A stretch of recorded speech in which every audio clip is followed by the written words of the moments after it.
Hello everyone, welcome back to Sarkari Naukri Wale Baba. I am Dhananjay.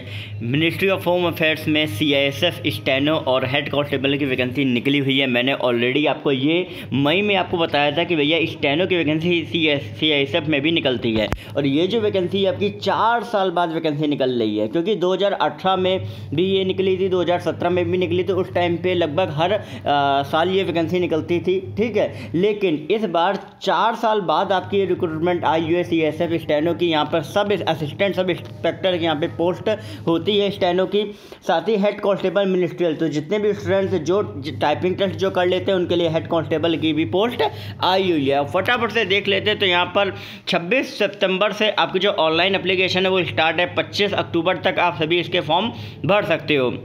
Closing date आपकी 25 अक्टूबर है, ठीक है, शाम के 5 बजे। यहाँ पे ये देखिएगा, कुछ फॉर्म में रात के 12 बजे तक होता है, लेकिन शाम के 5 बजे है। और यहाँ पे मेल और फीमेल दोनों अप्लाई कर सकते हैं। मतलब ऐसा नहीं है कि नहीं, असिस्टेंट सब इंस्पेक्टर में मेल ही अप्लाई कर सकते हैं, फीमेल भी अप्लाई कर सकते हैं। One of my friend is already posted in CISF as a assistant sub inspector, ठीक है। तो यहाँ पर जो पे स्केल होता है 29,200 से 92,300, मतलब बेसिक पे आपका 29,200 होता है। तो अगर हम बात करें सैलरी की कि सैलरी आपकी क्या रहती है, तो यहाँ पर जो आपकी सैलरी बनेगी, तो यहाँ पे पोस्टिंग क्या होती है कि ट्रांसफरेबल जॉब है ऑल ओवर इंडिया। तो यहाँ पे XYZ में आपकी जो सैलरी होती है असिस्टेंट सब इंस्पेक्टर की, वो आपकी बनती है जाके 52,000 आपकी बनती है जाके एक्स सिटी में। इसके बाद आपकी 48,000 बनती है आपकी वाई सिटी में, और लगभग 46,000 बनती है जेड सिटी में। लेकिन हेड कांस्टेबल मिनिस्ट्रियल की जो पोस्ट है लेवल 4 की 25,500 बेसिक होता है, 81,100। तो इसमें जो आपकी सैलरी बनती है वो आपकी 45,000 एक्स सिटी में बनती है, और वाई सिटी में आपकी 41,000 बनती है, और जेड में आपकी 39,000 बनती है। तो इस तरीके से हेड कांस्टेबल की सैलरी,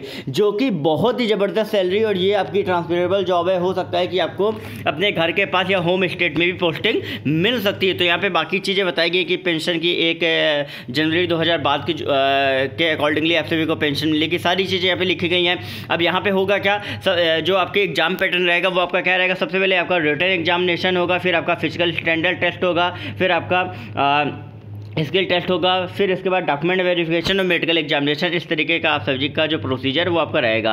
और रिटन एग्जामिनेशन कंप्यूटर बेस्ड रहेगा, मतलब कंप्यूटर में ही कराया जाएगा, ठीक है। इसके बाद PST और डॉक्यूमेंटेशन, और रिटन एग्जाम के बाद फिर आपको all over India merit list बनेगी, जिसके बाद आपका रिटन एग्जाम कंडक्ट होगा, ठीक है। तो यहाँ पर ओवरऑल क्राइटेरिया दिया गया 35% जो है वो आपका UR EWS ex service man का है, ठीक है। रिटन एग्जाम में 33% है SC ST और OBC का रखा गया है, ठीक है। अब डिक्टेशन जो है, डिक्टेशन ट्रांसक्रिप्शन ASI स्टेनो के लिए रखा जाएगा। टाइपिंग टेस्ट है हेड कांस्टेबल के लिए, ध्यान रखें। तो यहाँ पर सारी चीज़ें आपको दे दी गई हैं, ठीक है। वैकेंसी जो है वो आपको all over India level basis पे, ऐसा नहीं कि नहीं है एक पर्टिकुलर रीजन से ही है। तो पे स्केल मैंने आपको ऑलरेडी बता ही दिया है कि सैलरी आपकी क्या रहेगी, इसमें 52,000 आपकी रहेगी, इसमें आपकी 45,500 रहेगी, ठीक है। अब फटाफट से देख लेते हैं कि आपकी वैकेंसी जो है वो आपकी किस तरीके से आई हुई है। तो वैकेंसी जो है वो आपकी, अगर हम देखें असिस्टेंट सब इंस्पेक्टर की, तो टोटल 122 वैकेंसी आई हुई है। क्योंकि आप सभी देख सकते हो, क्योंकि मैंने आपको बताया था कि पहले आपकी कम आती थी, लेकिन अभी 4 साल बाद आई तो वैकेंसी ज़्यादा है। और हेड कांस्टेबल मिनिस्ट्रियल की आपकी टोटल 418 आई हुई है। अब यहाँ पे डायरेक्ट मेल जो है वो आपके 94 है, डायरेक्ट फीमेल 10 है, मतलब फीमेल की अलग अलग वैकेंसी है। और डिपार्टमेंटल एग्जाम LDC के थ्रू 18, मतलब कई बार क्या होता है कि जो कांस्टेबल वगैरह जो होते हैं वो भी चाहें तो स्टेनो का एग्जाम डिपार्टमेंट के थ्रू दे सकते हैं। तो ओवरऑल 122 वैकेंसी, जिनमें से आपका टोटल 104 पे आपका डायरेक्ट रिक्रूटमेंट मेल और फीमेल के लिए होगा। तो यहाँ पर अगर हम देखें डायरेक्ट मेल हेड कांस्टेबल में 319 है, डायरेक्ट फीमेल में 36 है।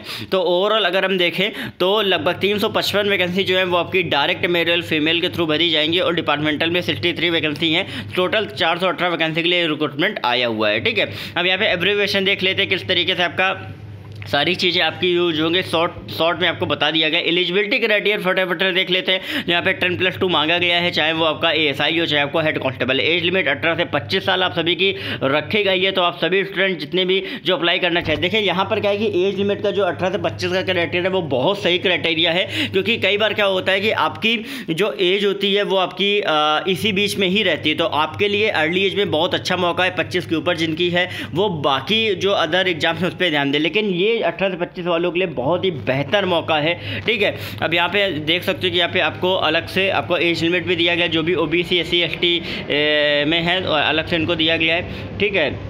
अब इसके बाद नीचे आपको और भी डिटेल्स दे दी गई। यहाँ पे फिजिकल क्राइटेरिया दिया गया कि भैया मेल में, अब यहाँ पे थोड़ा बाइफर्केशन हो जाता है क्योंकि यहाँ पे मेल और फीमेल का अलग आपका फिजिकल क्राइटेरिया भी आप सभी का दिया गया है, रिलैक्सेशन भी आप सभी को दिया गया है, ठीक है। चेस्ट साइज भी आप सभी को दिया गया है, एक बार देख लीजिएगा। जो भी आपके फिजिकल क्राइटेरिया हो उनको आप फुलफिल करते हो या नहीं करते हो। डिक्टेशन 10 मिनट में 80 वर्ड पर मिनट की होगी, हिंदी के लिए आपका 65 वर्ड पर मिनट, इंग्लिश के लिए 50 वर्ड पर मिनट। तो यहाँ पे क्या एक चीज़ ध्यान रखें कि जो आपको 10 मिनट में 80 वर्ड आप सभी को लिखने, तो ये आपके SSC स्टेनो के थ्रू ही आप सभी का दिया गया। ऐसा नहीं कि नहीं हाँ कि अलग से कोई है। SSC स्टेनो ग्रेड डी में जिस तरीके से रहता है उसी तरीके से रहेगा। हेड कांस्टेबल में अगर हम देखा जाए तो इंग्लिश में 35 वर्ड पर मिनट की टाइपिंग है, हिंदी में 30 वर्ड पर मिनट की टाइपिंग। यहाँ पे की डिफरेंशिएशन देखिए किस तरीके से आप सभी की टाइपिंग जो है वो आप सभी की कराई जाएगी। अब मेडिकल स्टैंडर्ड जो है, मेडिकल एग्जामिनेशन पूरा दिया गया है। अब जिनके टैटू वगैरह है वो आप देख लीजिए कि किस कौन कौन सी लोकेशन पे आपका नहीं होना चाहिए, कंटेंट क्या है, साइज किस तरीके से आपका रहना चाहिए,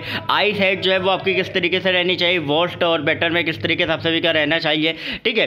तो ये सारी डिटेल्स जो है वो आप सभी की दे दी गई हैं और इतना बेहतर मौका आप सभी के लिए आया हुआ है। साथ ही आप सभी स्टूडेंट फटाफट से इस चैनल को सब्सक्राइब कर लें आगे आने वाली अपडेट्स के लिए। साथ ही आपको ये PDF जो है वो आप सभी को मिल जाएगा टेलीग्राम ग्रुप पे। तो यहाँ पे आपकी जो एग्जाम एप्लीकेशन फ़ी है 100 रुपये है, तो कहीं ना कहीं आप सभी के लिए बहुत ही कम रखी गई है, ठीक है। बाकी जगह आपका ज़्यादा भी रहती है, हालांकि SSC में भी आपकी कम रहती है। और एग्जाम पैटर्न फटाफट से देख लेते हो तो एग्जाम पैटर्न में आपके टोटल 100 क्वेश्चन आएंगे, 100 मार्क्स के 2 घंटे का पेपर रहेगा। और सेम वही पैटर्न है आपका रीजनिंग, GK, अर्थमेटिक, फिर आपका इंग्लिश या हिंदी में से आपका एक जो है वो आप सभी का पूछा जाएगा। तो ओवरऑल इस तरीके से जो आपका जो एग्जाम है वो आप सभी का रहेगा, ठीक है। स्किल टेस्ट के बारे में भी आपको सारी चीज़ें बता दी गई। बाकी इसके अलावा अगर आपको कोई डाउट है आप टेलीग्राम ग्रुप पे ज्वाइन करके पूछ सकते हैं, नीचे लिंक डिस्क्रिप्शन में दिया गया है। साथ ही अर्जेंट क्वेरी के लिए इंस्टाग्राम पर @SARKARINAUKRIVALABABA जरूर सर्च करिएगा, सारी अपडेट्स वहाँ से आपको मिल जाएंगी। सारा प्रोसीजर यहाँ पे हर एक चीज़ दी गई है, बाकी अपडेट्स के लिए आप पूछ सकते हैं।